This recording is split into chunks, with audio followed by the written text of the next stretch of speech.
Hello students, class 12th electrostatic unit में chapter number 2 हम लोग स्टार्ट करने वाले हैं, इलेक्ट्रोस्टैटिक पोटेंशियल एंड कैपेसिटेंस। अभी तक आपने पढ़ा था इलेक्ट्रिक फोर्स और इलेक्ट्रिक फील्ड के बारे में, जो कि कैसी क्वांटिटी थी, दोनों वेक्टर क्वांटिटी थी। लेकिन अब हम लोग आने वाले हैं स्केलर क्वांटिटी पे। हम लोग यहाँ पढ़ेंगे इलेक्ट्रिक पोटेंशियल क्या होता है, इलेक्ट्रिक पोटेंशियल एनर्जी क्या होती है और कैपेसिटेंस या कैपेसिटर क्या होता है। ठीक है, सबसे पहले हम लोग स्टार्ट करते हैं अपना topic electrostatic potential energy. Students, किसी भी ऑब्जेक्ट में किसी भी टाइप की जो एनर्जी स्टोर्ड होती है उसे हम लोग बोलते हैं इलेक्ट्रोस्टैटिक पोटेंशियल एनर्जी, या हम लोग सिंपल बोलते हैं पोटेंशियल एनर्जी। लेकिन अगर हम लोग चार्ज की बात करें तो चार्ज के पास में जो एनर्जी स्टोर्ड होती है उसे हम लोग बोलते हैं इलेक्ट्रिक पोटेंशियल एनर्जी। इसका हम लोग एक सिंपल एग्जांपल लेते हैं और इस एग्जांपल की हेल्प से हम लोग दो चार्जेस के बीच में पोटेंशियल एनर्जी का जो फॉर्मूला है उसको डिराइव करते हैं।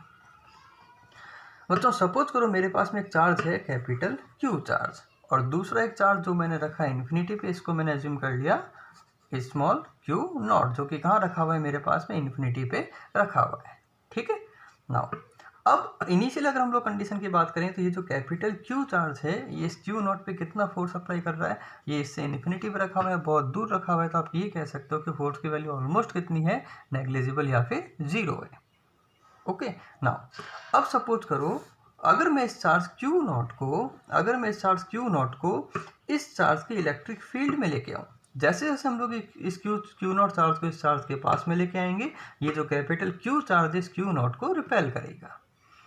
जैसे जैसे हम लोग इसको पास में लेते जाएंगे रिपल्सिव फोर्स की वैल्यू कंटिन्यू बढ़ती जाएगी।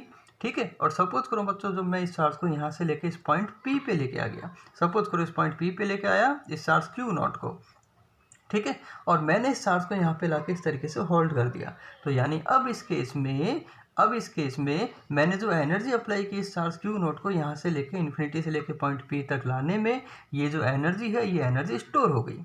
ये एनर्जी किस फॉर्म में स्टोर हो गई, ये एनर्जी स्टोर हो गई पोटेंशियल एनर्जी की फॉर्म में। अगर मैं इस चार्ज क्यू नॉट को यहाँ से वापस रिलीज कर देता हूँ, अगर मैं इस क्यू नॉट चार्ज को यहाँ से वापस रिलीज कर देता हूँ तो कैपिटल क्यू इस क्यू नॉट को वापस रिपेल कर देगा।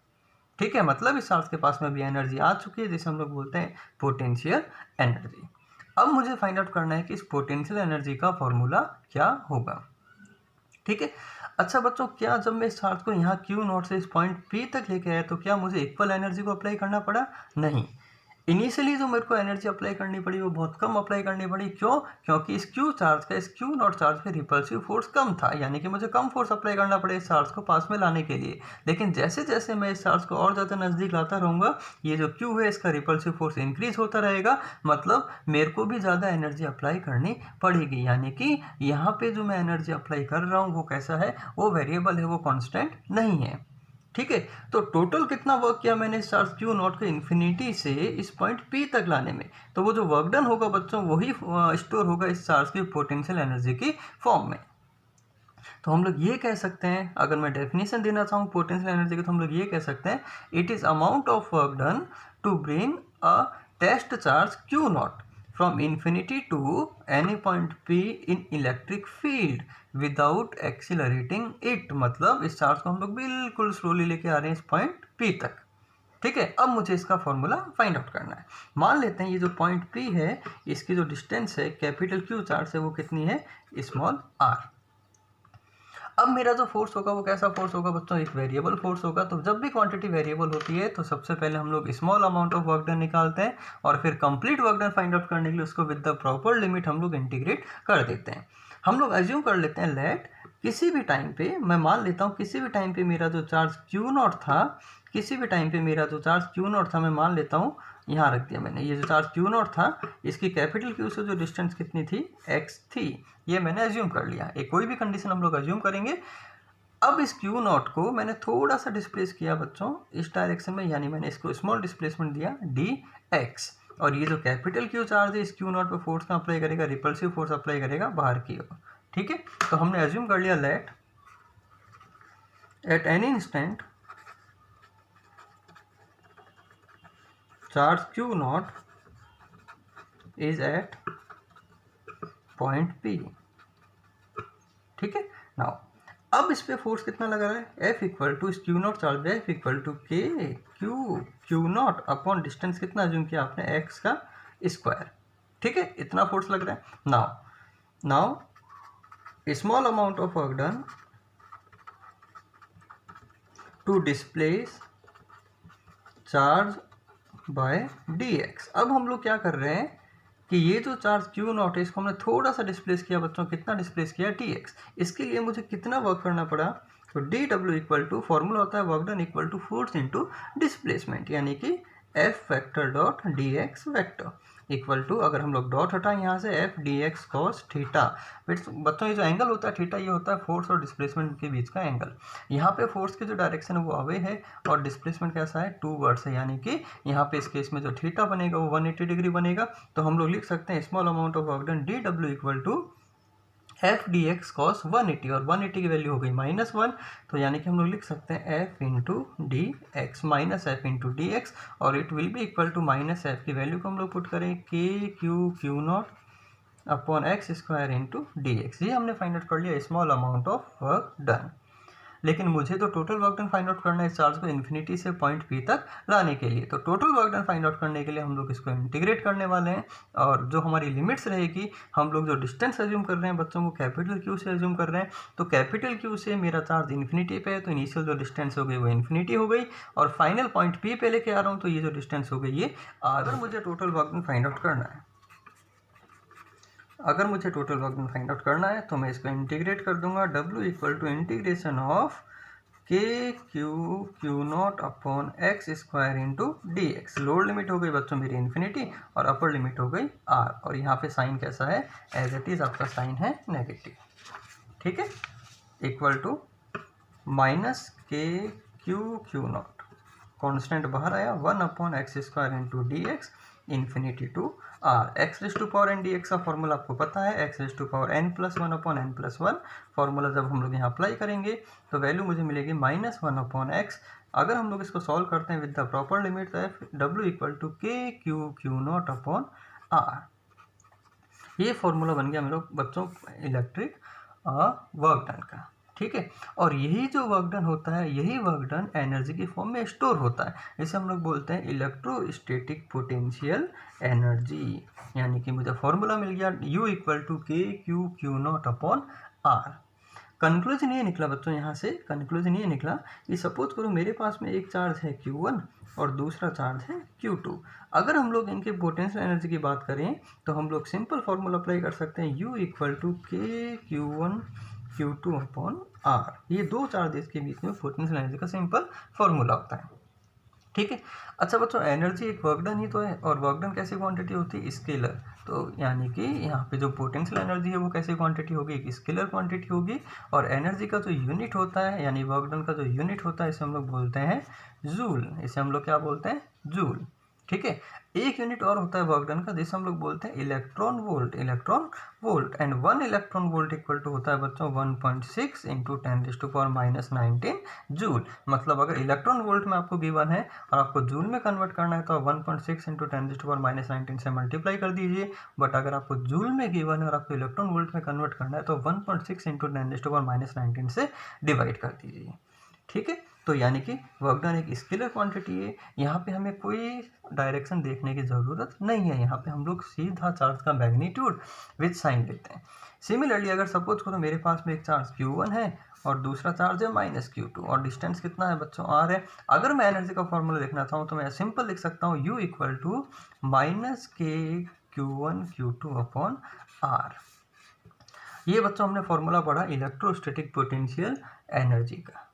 ओके, नाउ इन जनरल मेरा जो फॉर्मूला होता है बच्चों टोटल वर्क डन का, अच्छा ये जो वर्क डन है बच्चों, ये वर्क डन मैंने किया है, यानी कि एक्सटर्नल फील्ड द्वारा वर्क डन होता है। तो एक्सटर्नल जो एजेंट होता है उसने कितना वर्क किया, W external equal to, in general मेरा जो फॉर्मूला होता है U फाइनल, यानी कि फाइनल कितनी एनर्जी स्टोर्ड है, -U इनिशियल।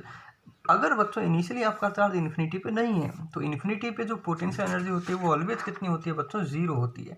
बट अगर इनिशियली चार्ज इन्फिनिटी पे नहीं है तो उस केस में पोटेंशियल एनर्जी जीरो नहीं होगी। तो उस केस में टोटल वर्क डन कितना हुआ, तो उस केस में वर्क डन का सिंपल फॉर्मूला होता है you final minus u initial. बच्चों एक जनरल फॉर्मूला, हमेशा आपको ये फॉर्मूला याद करना है, W equal to u final minus u initial. But यहाँ पे एक बात और ध्यान देनी है आपको कि ये जो वर्क डन है ये वर्क डन किसका हुआ, ये वर्क डन एक्सटर्नल एजेंट का हुआ।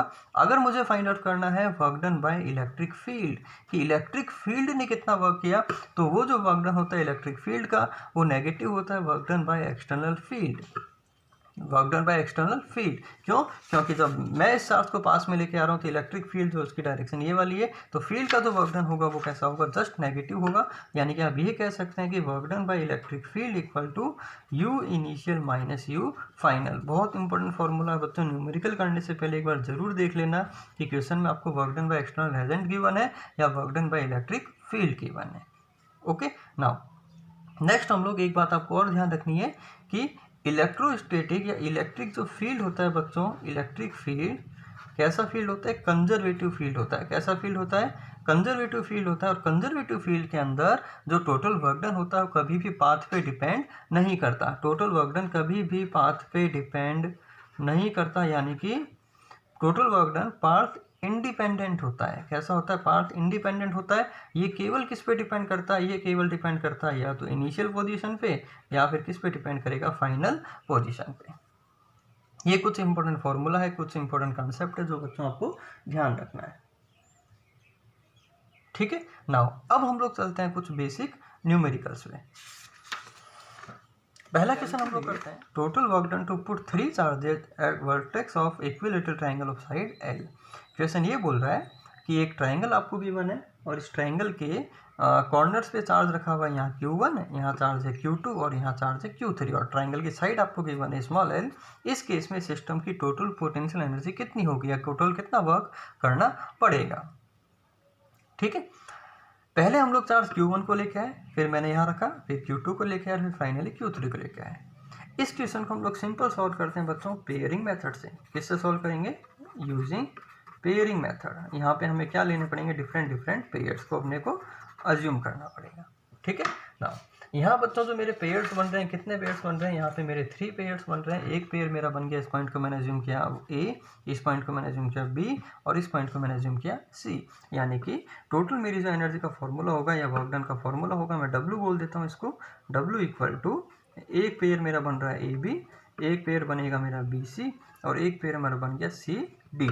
AB के बीच का जो वर्क डन का फॉर्मूला होगा बच्चों वो हो जाएगा K Q1 Q2 upon L plus BC के बीच का वर्क डन का फॉर्मूला हो गया K Q2 Q3 upon L plus ये वर्क डन का फॉर्मूला हो गया K Q1 Q3 upon L।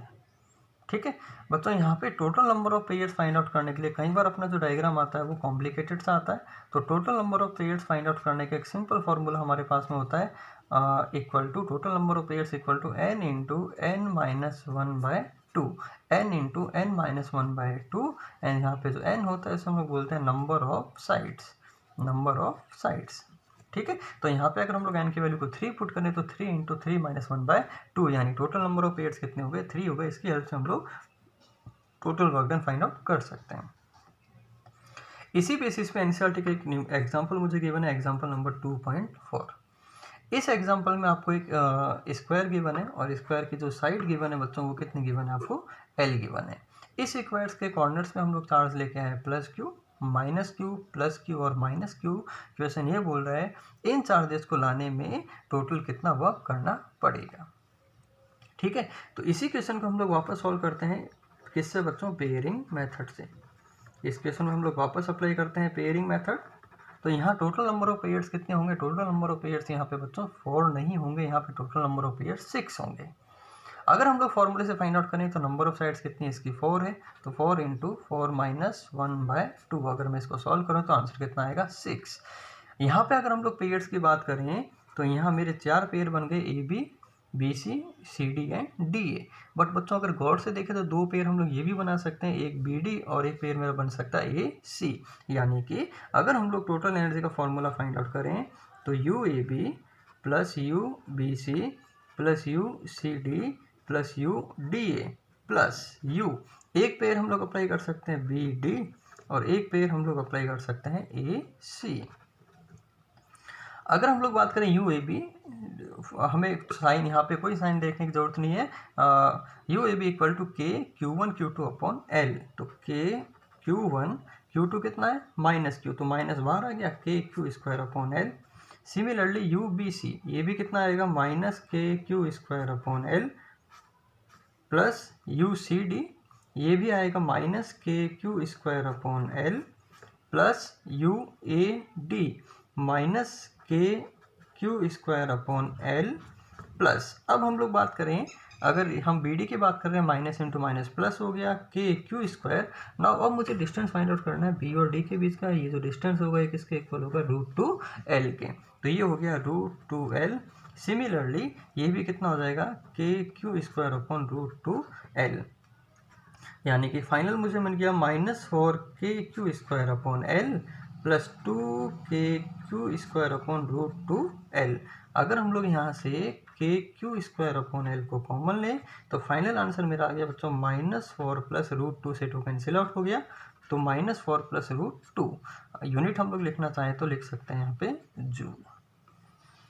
Okay, now अभी इसी क्वेश्चन का जो सेकंड पार्ट है, ये पार्ट नंबर है कि अगर हम लोग इस स्क्वायर के सेंटर पे चार्ज क्यू नॉट को लेके आए तो how much work is needed to do इस, मतलब यहाँ पे एक बार ध्यान रखनी है, मुझे यहाँ पूरे सिस्टम की एनर्जी को फाइंड आउट नहीं करना है, मुझे यहाँ पे केवल इस क्यू नॉट चार्ज को लाने में कितना वर्क करना पड़ेगा, only for this Q not, ये मुझे फाइंड आउट करना है।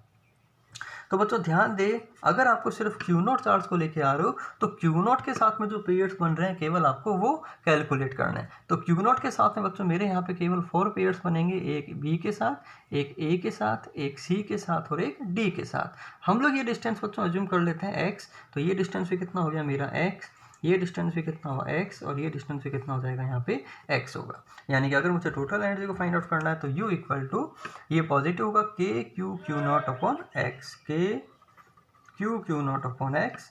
अगर हम लोग बी की बात करें minus k q naught upon x, अगर हम लोग सी के साथ बात करें minus k q naught upon x, और अगर हम लोग डी के साथ बात करें के क्यू नॉट अपॉन एक्स। ये बच्चों एक दूसरे को कैंसिल आउट कर देंगे, तो नेट जो एनर्जी होगी या नेट वर्क डन जो होगा वो हमेशा कितना होगा, क्यू नॉट को लाने में 0 होगा। ओके, नाउ अब हम लोग बात करते हैं next question. 3 charges minus Q plus Q और माइनस क्यू एक स्ट्रेट लाइन के ऊपर रखे हुए हैं बच्चों, और ये जो प्लस क्यू चार्ज है एकदम मिड पे रखा हुआ है। क्वेश्चन ये बोल रहे हैं potential energy of system is 0, इस पूरे सिस्टम की एनर्जी 0 है, तो क्यू अपॉन क्यू का रेशियो कितना होगा ये आपको फाइंड आउट करना है। बहुत सिंपल क्वेश्चन है। हम लोग अज्यूम कर लेते हैं कि जो टोटल डिस्टेंस है माइनस क्यू और माइनस क्यू के बीच का वो कितना है, स्मॉल आर, प्लस क्यू जो चार्ज है इसका जो डिस्टेंस होगा माइनस क्यू से वो r/2 होगा, और ये भी जो डिस्टेंस होगा ये भी r/2 होगा।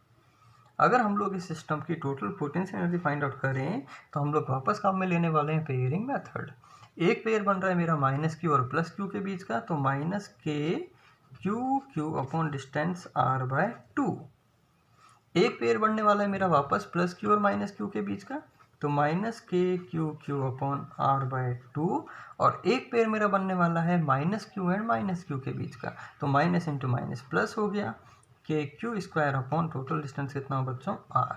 और क्वेश्चन के अकॉर्डिंग पूरे सिस्टम की जो एनर्जी वो कितनी है, 0 है, तो इस पूरी इक्वेशन हम लोग किसके इक्वल पुट कर देंगे, 0 के इक्वल टू, यहाँ से हम लोग कॉमन लें के इंटू स्मॉल क्यू, बच्चों मैंने कॉमन लिया, ये 2 ऊपर आएगा और r भी हम लोग कॉमन ले सकते हैं, तो यहाँ मेरे पास में बच गया -2 capital q, as it is यहाँ भी बच गया -2 कैपिटल क्यू, और यहाँ मेरे पास में बच गया स्मॉल क्यू इक्वल टू 0।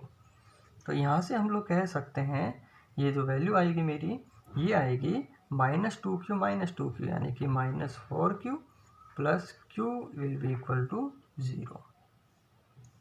ठीक है, तो यहाँ से हम 4q इक्वल टू कितना हो जाएगा बच्चों, -q, minus minus cancel out हो गया, then q upon q will be equal to 1/4। ये आंसर मिल गया। नेक्स्ट क्वेश्चन है, if potential energy of system is 0 then find relation between q and q। बच्चों एज इट इज क्वेश्चन है, आपको वापस फाइंड आउट करना है q अपॉन q का रेशियो। तो सिंपल सा है, वापस हम लोग अप्लाई करते हैं पेयरिंग मेथड से। पहला पेयर हम लोग अप्लाई करते हैं Q और Q के बीच का, के क्यू अपॉन एक्स प्लस के क्यू अपॉन एक्स प्लस के क्यू स्क्वायर अपॉन डिस्टेंस कितना होगा √2x इक्वल टू कितना हो जाएगा बच्चों 0। यहाँ से वापस आपने कॉमन लिया, के कैपिटल Q अपॉन एक्स को हमने कॉमन लिया, तो यहाँ बच गया Q प्लस यहाँ कितना बच गया बच्चों, यहाँ मेरे पास में रह गया Q/√2 इक्वल टू कितना पुट करेंगे 0। तो यहाँ से 2Q इक्वल टू कितना होगा -Q/√2, और यहाँ से हम लोग फाइंड आउट कर सकते हैं Q upon capital Q equal to -1/2√2। बिल्कुल सिंपल क्वेश्चन है बच्चों।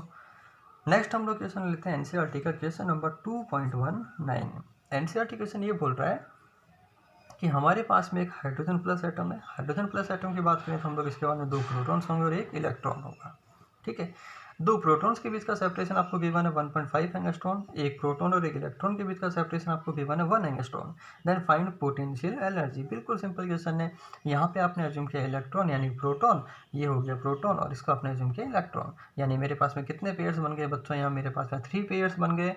इन दोनों के बीच का डिस्टेंस गिवन है 1 एंगस्ट्रॉन, इन दोनों के बीच का डिस्टेंस 1.5 और इनके बीच का डिस्टेंस कितना होगा 1 एंगस्ट्रॉन।